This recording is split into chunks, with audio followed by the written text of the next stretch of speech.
बिस्मिल्लाहिर्रहमानिर्रहीम अस्सलामु अलैकुम वरहमतुल्लाहि वबरकातुहू।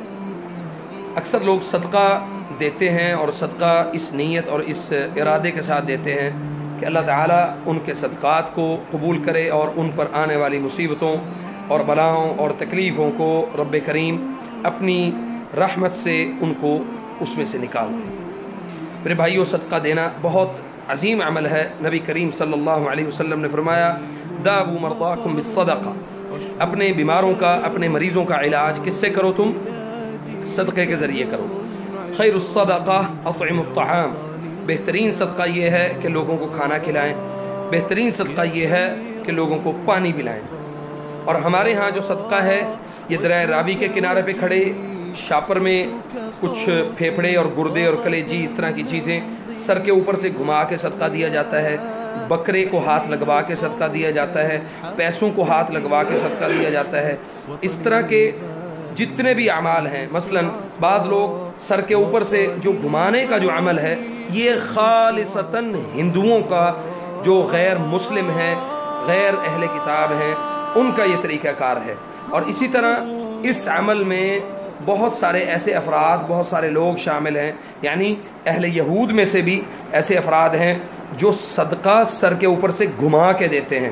तो सबसे पहली बात तो ये है कि मुसलमानों को अल्लाह के नबी सल्लल्लाहु अलैहि वसल्लम की इस हदीस के मुताबिक खालिफुल मुशरिकीन वल यहूद, यानी खालिफुल यहूद वन नसारा, मुशरिकों की और नसारा की हमें मुखालफत करनी चाहिए। और दूसरे नंबर पे इस तरह से, यानी इस अंदाज में सदका देने से हमारा जो अमल है वो बेकार हो जाता है, अल्लाह करीम उसको कबूल ही नहीं करता।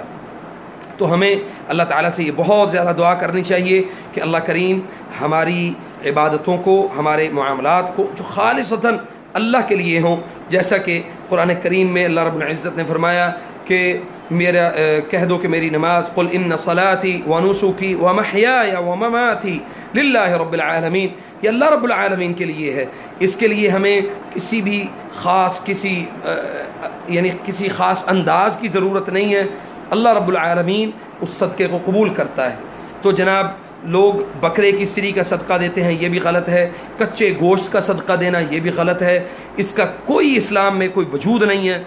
अंडों का सदका, जनाब आप अंडा उठा के कभी कोई कब्रिस्तान में छोड़ आता है, कभी कोई किधर छोड़ आता है, तो वीराने में छोड़ आना, कच्चे गोश्त को वीराने में छोड़ आना, इस तरह के तमाम अमाल जो आपको इस्लाम से दूर और कुफर के करीब करें, अल्लाह से ये दुआ करनी चाहिए कि अल्लाह करीम, अल्लाह रब्बुल इज़्ज़त हमें ऐसे तमाम कुफरिया और शिरकिया अमाल करने से हमें महफूज फरमाए और हमारे अमाल सालिहा को अपनी बारगाह में अल्लाह करीम कबूल व मंजूर फरमाए।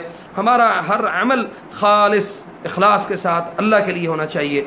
फजज़ाकुमुल्लाहु खैर। हमारी इस वीडियो पैगाम को इसको ज़रूर शेयर करें, इसका इश्तराक करें। इंशाअल्लाह बिइज़्निल्लाह मुफीद मशवरे, मुफीद बातें, मुफीद जो कुरान करीम और सुन्नत रसूल सल्लल्लाहु अलैहि वसल्लम से साबित अमाल सालिहा हैं, इलाज बिल कुरान, जादू, हसद और नज़र के इलाज के लिए आप हमारे इस चैनल को भी ज़रूर सब्सक्राइब करें। अस्सलामु अलैकुम व रहमतुल्लाहि व बरकातुहू।